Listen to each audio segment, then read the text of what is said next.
Donc bonjour à tous, bonjour à toutes. Donc bienvenue chez BPI France. On est heureux de pouvoir accueillir aujourd'hui pour la première fois du coup la journée nationale de restitution des ateliers de Gien.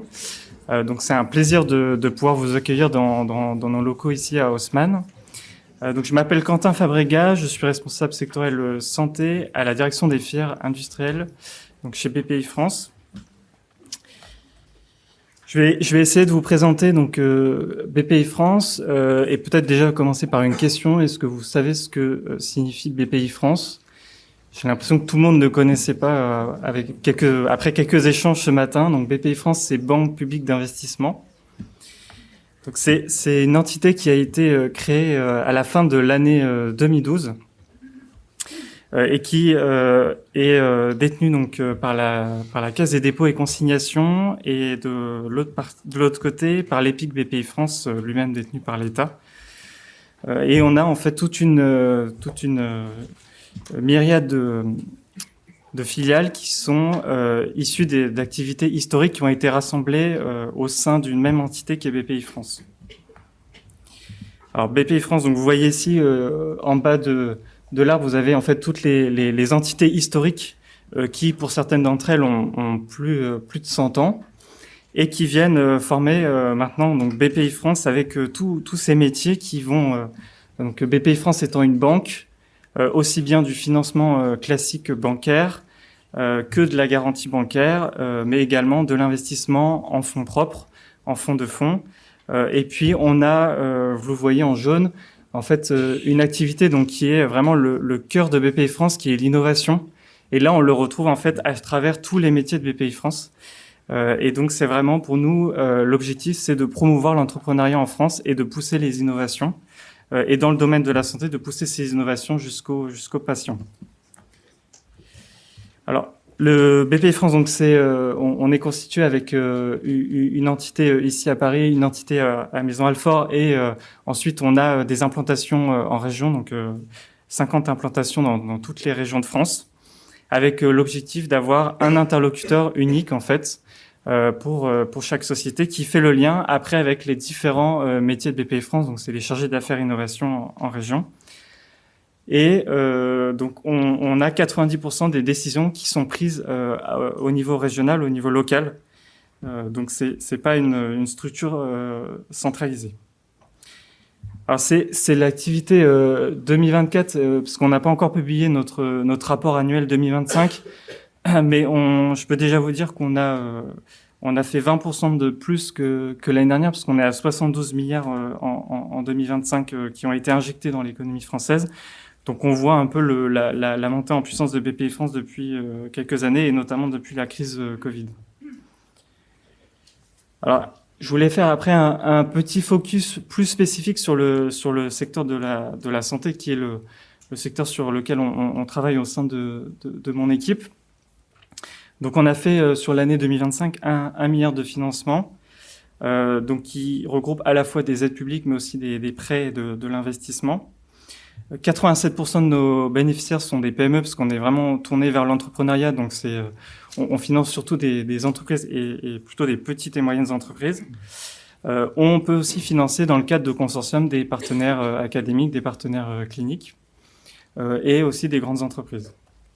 Vous avez quelques exemples de lauréats en fait sur de l'année dernière sur les différents segments. Donc on couvre vraiment tous les segments de la santé, aussi bien sur les biothérapies et la bioproduction, donc qui là représente la moitié de nos financements l'année dernière, mais qui s'explique en fait parce qu'on a eu un grand projet structurant européen, donc on appelle le PIEC, qui vient structurer cette filière du biomédicament, donc qui s'appelle The Drug Sale. Et on est aussi présent sur le médicament chimique plus traditionnel, les peptides. Là aussi, il y avait également un projet structurant européen, donc le PIEC Med4Cure, qui est porté par EuroAPI. Et on n'oublie pas le secteur du dispositif médical et de la santé numérique, sur lequel on vient aussi financer des startups et des partenaires académiques. Alors sur l'année 2026, ce qu'on voit de notre côté, c'est vraiment une montée de la filière ARN en France et des oligonucléotides. Et puis, sur les oligonucléotides, on a justement eu l'année dernière, pour la première fois, la première journée des oligonucléotides en France à laquelle on avait participé. On a sur le secteur du dispositif médical une structuration de la filière du DEM implantable actif. Et sur le secteur de la santé numérique, vraiment une structuration des données de santé. Voilà, donc on a aussi une vision un peu plus large que franco-française. On est conscient qu'aujourd'hui, on faut réfléchir aussi à l'échelle européenne et on a vraiment besoin d'une politique industrielle au niveau de l'Union. Alors sur les activités donc qu'on a côté santé, donc il y a, on est opérateur pour le compte de l'État, donc sur le plan France 2030 dont je pense que vous avez entendu parler. Donc on a un certain nombre d'appels à projets qui viennent financer des projets structurants pour la filière de la santé sur toutes les thématiques du secteur. Et on a aussi des missions d'animation de l'écosystème via de la mise en avant des lauréats. Et on est organisateur d'événements chez BPI France, et notamment notre plus grand événement qui est BIG, donc BPI France Inno Génération, qui a lieu en octobre. On a de la communication externe avec des participations, des événements qui sont organisés au Hub, de la participation à des ateliers, des tables rondes, et les ateliers de juin justement en sont un exemple qu'on tisse avec l'écosystème. Et on a aussi en fait tout un rôle d'expertise en interne, parce que vous avez vu, les métiers de BPI France sont très larges et on a un métier bancaire plus traditionnel, donc qui n'est pas forcément formé sur le secteur de la santé, et donc on vient en interne appuyer nos directions régionales sur ce sujet. Voilà, c'est un détail, un focus un peu plus en profondeur sur les aides et sur les aides, donc là uniquement publiques, donc subventions et avances remboursables sur l'année dernière. Et donc, vous voyez que c'est vrai qu'on se positionne dans le financement majoritairement sur, donc c'est l'échelle de maturité technologique que vous voyez, mais on se positionne majoritairement donc sur le financement de projets de R&D avec une maturité technologique déjà un peu plus élevée, donc sortie du laboratoire, première preuve de concept in vitro, in vivo. Mais on est aussi présent, et ça depuis la crise Covid, sur l'industrialisation, et on a des gros sujets de relocalisation de médicaments critiques en France. Mais également sur l'accès au marché, et je pense notamment sur les dispositifs médicaux, donc post-marquage CE, sur toutes justement les évaluations médico-économiques qui sont nécessaires. Alors enfin, un dernier mot donc sur la French Care. Donc chez BPI France, on aime bien les coques. On a le coq jaune, on a le coq rouge, on a le coq bleu, et puis on a le petit coq blanc juste ici. Donc le coq blanc, c'est le coq du secteur de la santé, et donc la French Care qui a été poussée donc par BPI France. L'objectif, c'est vraiment de fédérer, de réunir tous les professionnels qui sont sur le secteur de la santé, aussi bien donc les médecins, les infirmiers, tous les professionnels de santé, mais aussi les personnes qui travaillent sur le secteur de la santé au sein des entreprises ou des institutions. Et dans cet objectif de porter des valeurs communes qui sont du coup l'innovation en santé jusqu'au lit du patient. Et donc on a maintenant 1000 membres actifs dans la communauté, et on est également assez présent sur les réseaux sociaux. Et on a donc des événements qui sont organisés très régulièrement, donc pour se faire le porte-voix de l'écosystème de la santé. Vous avez un exemple ci-dessous des événements qu'on peut mettre en avant. Du coup, on est depuis cette année partenaire avec les ateliers de juin, et c'est vraiment pour nous une opportunité aussi de pouvoir avoir ces remontées en fait vraiment du terrain que vous pouvez nous amener en tant qu'experts académiques, experts institutionnels et experts industriels. Voilà. Je vous remercie de votre attention.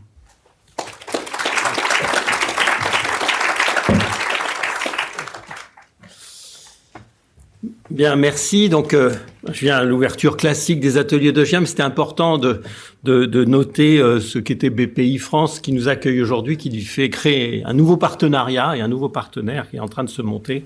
Et nous sommes très heureux parce qu'on porte quelque part les mêmes valeurs, et de la recherche, de l'innovation, de l'accès aux produits de santé, et qui sont au cœur de nos préoccupations des ateliers de GIAM. Donc, je suis très heureux de vous accueillir ici, dans les locaux de BPI France, pour la journée de restitution des ateliers.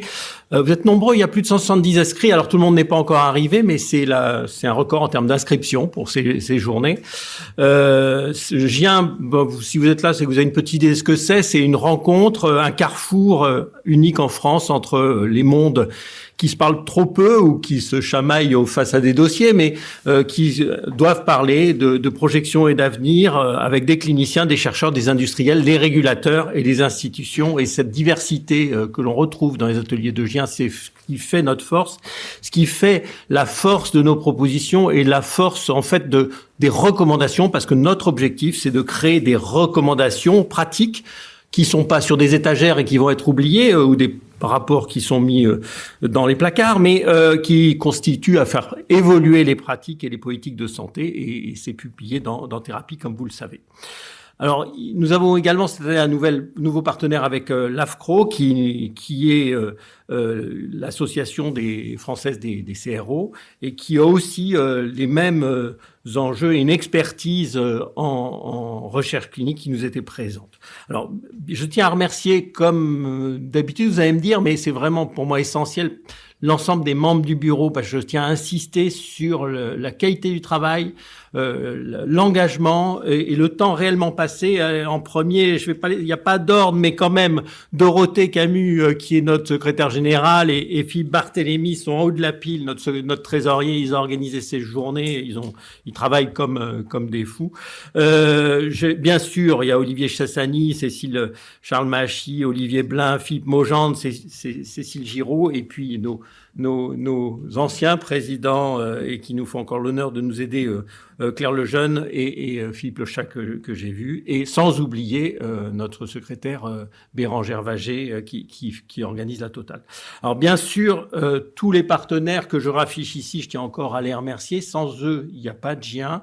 C'est parce qu'ils nous fournissent et nous suggèrent des membres du conseil scientifique qui vont proposer les sujets des années suivantes que GIEN existe. Alors, il y a la SFPT, les AP de Paris, AP de Marseille, les HCL, les CHU de Bordeaux, de Lille et de Toulouse, FCRIN, le CNCR, le LEM, le SNITEM et Europharmat. Donc, merci à eux. Merci aussi aux institutions qui participent de plus en plus. Je pense à l'INSERM, à l'HAS, à NSM, qui avaient un petit peu disparu de GIEN, mais qui reviennent en force. Et sans eux, ça perd son sens. C'est vraiment à destination des recommandations qui vont être mises en pratique. Donc, on a besoin de leur éclairage. Et je pense qu'ils ont besoin aussi d'échanger avec nous pour construire l'avenir et les recommandations de prise en charge, de développement des futurs thérapeutiques qui seront proposés aux patients.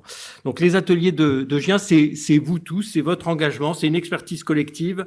Et cette année encore, on va avoir un programme qui est de restitution, je pense qu'il est derrière, que l'on va voir en 2 temps ce matin, qui est le reflet des engagements en médecine de précision, évaluation, accès au marché, organisation du système, recherche clinique.